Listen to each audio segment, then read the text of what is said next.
Hello people, we are the band Piebald. I am Luke. I'm Travis. I'm Stuart. I'm Andrew. So when did it first occur to you guys that your personal choices might actually affect the environment? We used to live together, the three of us lived together at in a house in Alston. And I think we realized a lot about recycling when we had a little side cubby. It was like a side entrance to the house, and we'd throw all our bottles in there for recycling. And sometimes it would get so full that you'd open the door and just kind of shove a bottle through and slam it closed. It was called the Gulag. It was called the Gulag. We would recycle it and we'd use it to buy toilet paper, paper towels, cleaning supplies and stuff like that. So how did you first get into using grease as an alternative to diesel fuel? Like about 6 years or so ago, a friend of mine contacted me about maybe getting a diesel vehicle. So he called me to talk about diesels and then said, "Oh, I think, I heard that we can run these on vegetable oil." And I was like, "What?" He's like, "Yeah, vegetable oil." I'm like, "What do you mean? Like, where do you get it?" He's like, "Oh, we can obtain it behind restaurants and stuff like that." And I was like, "Really?" He's like, "Yeah." And I was like, "All right." What would you tell other bands who might be interested in converting their vehicle to run on recycled vegetable oil? Oh, that guy. Yeah, call Stuart. 617. I would tell those dudes to do it. Like, a lot of people talk about it too, and they don't do it forever. They just talk about it and talk about it. It's just something to take action to do, and being in a band and in the spotlight, a fair amount of the time, like, it's been nice to be able to. It's about setting an example. What would you say to people who are worried about the expense of converting a vehicle? You'll make it back. It'll pay for itself. Yeah, it absolutely pays for itself. So that's not a good excuse, isn't it? No, that's a bad excuse. Yeah. Vegetable oil may not work for everybody, and probably isn't. There's not enough of it to go around for everybody to be running on vegetable oil. It's not like a full service solution to the problem, but something's got to be done. This is something that we can do. It was accessible to us, and it is accessible to other people, and they can jump on and do it. And it's the tip of an iceberg, easy. Too. Yeah. It's just one idea in a long train of many ideas that can come from that, or be inspired by that, or have created that. So.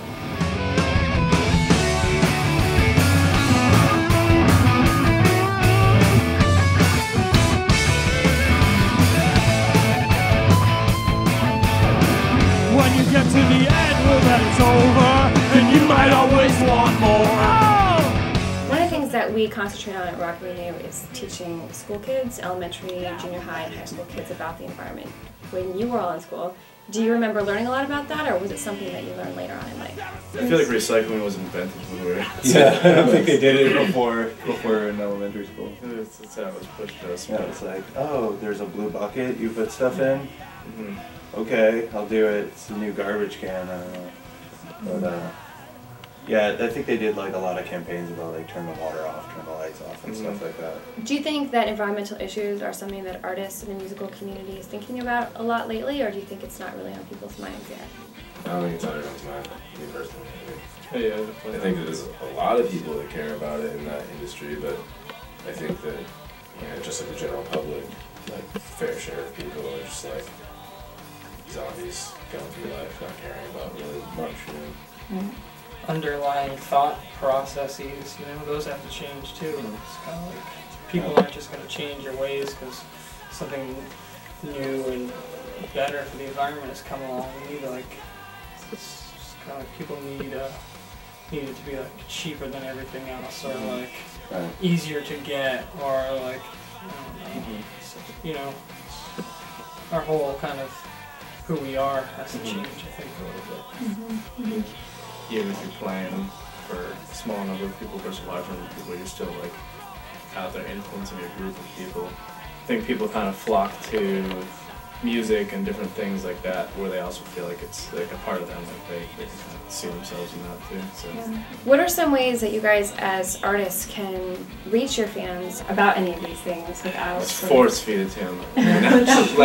This is the mouth. Yeah, put a funnel in and just good old-fashioned preaching.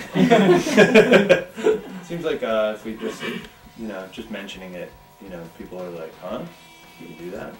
That sounds exciting.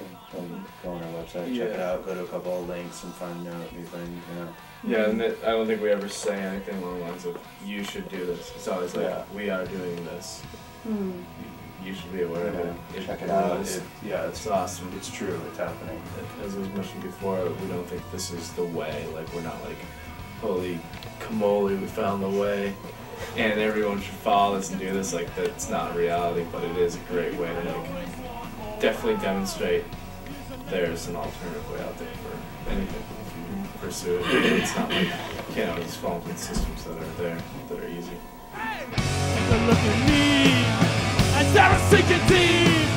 You gotta let it be. You gotta let it be. On a Sunday afternoon. A Sunday afternoon. Sunday afternoon. So this is Piebald's farewell tour this weekend. You'll be playing your final 3 shows. What has the reaction been from your fans when you announced your breakup? They're sad. Bunch of sad. Yeah. They're sad. Yeah. Real fans are I've heard sad. a lot of sad Sure. things. Yeah. I've heard Right? a lot of excitement, like people are really excited. It's gonna be fun. They're sad. No one's like, I haven't heard anyone say they're just like. I'm sure there probably are some. Yeah, I'd love to hear. Some are probably like, like, I'm really it's about happy you guys time. are breaking up. It's about time. Finally, kick in the bucket. Should have done it a long time ago. And what are you guys gonna miss most about being in this band together? The good times, Yeah. the bad times, I'll I'll be be on on your your side side forevermore. That's what friends are for. I will miss the camaraderie of the road.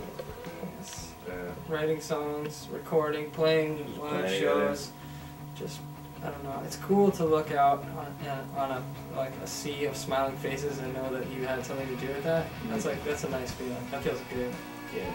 Just get it in the I'll miss that. I will miss It's like partying with other bands and fans. Partying is fun. Pretty much everything, huh? If you guys could only play, if you could pick one final Piebald song to play. That's all. That's what we're doing. Yeah. Just like, The shows are gonna be awesome. We're really, really good at that one song. right. One Piebald. You mean like We told this you is the we could last go away. show and we get to play one song? Well, like, what's your favorite song, personally? Which one do you? I can't answer that question. Yeah, Yeah. that's kind of Is that like trying to pick my Playing children? It's like picking your favorite child. We've learned That wouldn't be 49 fair. songs for these shows. I definitely have a favorite child though. That wouldn't be. I don't have any kids.